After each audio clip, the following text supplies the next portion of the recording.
Hello, Gemini. Thank you for tuning into your general read. For the main part of the read, I'm using Witch's Tarot by Sylvia Dugan?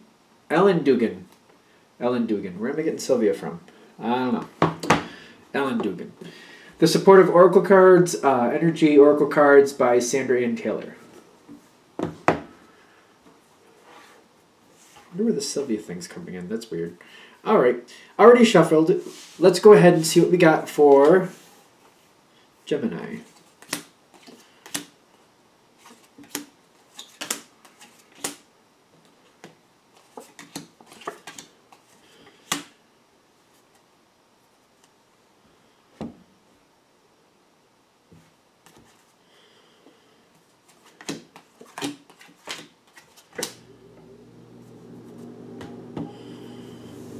I don't know, like this is open, and I feel like this is how this is supposed to be. So it's all about you, which is good. No,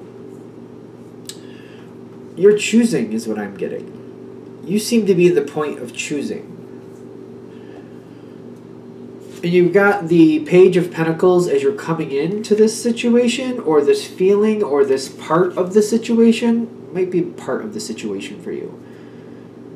And you're kind of like, this is going to take a while. I feel like that's your first thought. This is going to take a while. Do I really want to do this? Is this something I really want to get knee deep in? And then, like, end up stuck in it. Like, do I want to do this? Do I really want to do this? And I'm getting here, in the environment, you got the throat chakra with the Four of Swords. It's very interesting to me because it feels like it's a two-way conversation. You're not really wanting to get involved, but you're not really wanting to end the possibility of getting involved. So it's kind of like, can I hold this off for a while? I kind of want to think about it some more. I'm not really into jumping into this. Yeah, I'm not really wanting to let the opportunity just pass me by either. It's a very ambivalent moment. Like, I don't know. I got other things going on. If I get involved in this, it's either I get involved and I really dig in and make it happen. If I get halfway involved, it's just not going to be worth it anyway. So you're working it out, you're thinking it out, and you got three cards that are sideways. Because I do feel like you're partially getting involved. You got the Three of Pentacles on its side. I do feel like you're partially getting involved, because you don't want the situation to completely move on before you've actually made your own decision. So you're staying involved, but just halfway involved. And it's ironic to me because I feel like you're very well aware that if you're not completely into it, it's not really going to fly. But the reason you're doing this is because you just don't want the opportunity to pass by just yet. So you're staying halfway involved just so the option is still open to you. This is then going into the Eight of Pentacles. You're not seeing the greatest return, but you're also realizing you're not really seeing the greatest return because you're not putting in that much effort. You're just putting enough in to stay involved, and you're kind of scrutinizing the situation, yet you're kind of being realistic at the same time. Not really sure. And you're like, well, you're trying to like figure it out. Like, all right, I'm partially involved. I'm getting partial payoff of this. So if I get more involved, does that mean I'm going to get more of a payoff, or is this pretty much what it is? And then you got the Five of Cups on its side too, kind of like, I don't know, like, is there more lack than luster here? You're just very ambivalent and not really wanting to let go of the situation completely, but it comes to a point where I'm kind of like, I'm seeing where this is going. You got the Queen of Swords saying, somebody else is saying, all right, it's either do or don't now. So you've had your taste of the situation, and you're still not sold on it. And I'm kind of feeling someone's pushing you. Someone is actually putting pressure on you. The pressure is yes or no, do or don't. And I feel like that's what they're coming at you with. Like, either let's get into it and do it, or, step away and let it go. The halfway thing, I feel like this person is saying that your halfway involvement is throwing them off. And I feel like you understand that. You get that. And they're just saying, listen, the victory here is either let's get into it and do it, or just say this isn't for you and move on, because being halfway involved is throwing me off. I either need you here with me or step off so I can get somebody else in here. I don't know if it's coming off that rude, because it does feel a little harsh when it comes forward. Like either step out, go away, or jump in and be with me. That's how this feels when they're. That's the pressure you're getting, and I feel like you're understanding it. You understand why. Like it's not lost on you that that's how it is and that's how it has to be. Like you're fine with that. But what I'm getting here is what happens is like this person is kind of impressing upon you that they would like you there. They would like you there, but like if you're not going to do it, then literally leave. I don't know. It feels harsh. They would like you there, but if you're not gonna, then please completely disconnect. So I feel like you are investing in this. You've got the Queen of Pentacles. You're like, all right, this is going to take a while, but I think this is going to be worth it, and I like the person I'm dealing with. They're a straight shooter. You might not even be offended when they come forward to you and they're like, either let's go and let's do it or get out. You might not even be offended. You might be like, all right, yeah, no, I get a straight shooter. That's fine. I can live with that. At least I know where I stand. That's cool. You're investing in it. You're doing it. Now, the moon goddess is here in the center. This is what's happening.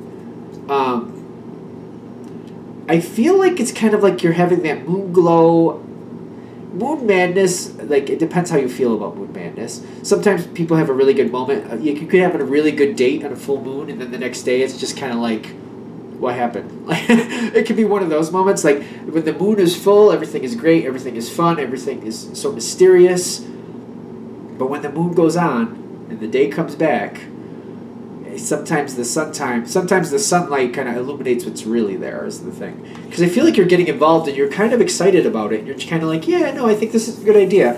I'm going to jump in. I'm going to do it. They got two cards. There's two cards here that are practically the same card. In fact, I would dare to say they are the same card. When you get involved with this, there's the Seven of Pentacles. It takes a long time for this to come forward. And I'm getting like the Four of Wands is like a marriage card. Like you are locked into this. There's no getting out once you commit to it. It just seems like there's no getting out. There's just like you're into it. You're in it for the long haul. It's going to take a long time. It's really taking a long time with the Seven of Pentacles. There is a benefit here. There is a payoff, but it's quite a ways out there. And I feel like it's a repetitious, like you get some payout, you work some more, you get some more payout, you work some more, you get some payout. Everything doesn't come to fruition at once, but it's like and every time some comes towards you, some more is coming to fruition, some more is starting out. It just seems like a reciprocal, just keeps going. Just keeps going and going and going. It doesn't seem to stop. It just keeps going, and it's that Four of Wands is telling me you're kind of married into the situation. It slowly yields benefit, but like little more by little more and more just keeps coming. It's just kind of like a plant, like literally a plant. You know how, like if you're familiar with like tomato plants, I would say, in the summer where you get a couple, and then there's a few that aren't ripe, and then those ripen up, and then you have a couple more waiting. And then those ripen up, and you see a couple more waiting, and it just keeps it keeps yielding fruit, but it's just kind of like goes on and on and on and on and on. So this seems good. This seems good, but they're telling me what I'm getting from this is like it's monotonous. To you, it's monotonous. This is the card I'm seeing how you feel about it. Even though it's paying off. Either it's not paying off enough, or it's just the fact that it's monotonous. It could be just the fact that it's monotonous, quite frankly. So it may not be paying off enough for you and monotonous, or it's just flat out monotonous. Because you got the Three of Swords is telling me you're not happy, you don't like it. You got the heartbreak literally right on the cards. Like these two cards, to me, are the same card. They're different, but they're the same. You're stuck in this situation. I feel like that's why this is here. And you're like, I don't feel like you're getting along with whoever this person is that put the pressure on you. You're not at war, so it's not like that. But you're just kind of like, oh, I'm done dealing with them. I thought they would be easier to deal with after time, but you don't want to deal with them anymore. It's monotonous. The path probably isn't enough for what you were looking for. they're saying, like, if you see this soon enough and you're ambivalent about it, they're like, don't do it. Don't do it, because you're going to end up in this spot where you're going to feel like you're locked into it. You can't get out of it, and you're going to not like it. It's just, the word monotony comes in a lot. Like, ugh, like it just, same over and over and over again. It doesn't pay off enough, and some of the people you got to work with, you're just like, oh, I'm sick of dealing with these people. Like, I could scream. That's the gist of it. 2 cards, like they're making that quite clear. They're like, no, really, you're not gonna like it. Not even a little. There's no angle for it. You're not gonna like it. It's monotonous. Monotony is just the theme of the moment, because it's the same thing over and over and over again. I just feel like it doesn't yield enough for how you feel about it. All right, we can stop beating it to death now. Good. That's it. All right. So thank you for watching. I hope that helps. If you'd like a direct reading from me, shoot me an email, jamesforastral@gmail.com. That's James, the number 4, astral@gmail.com. Thank you.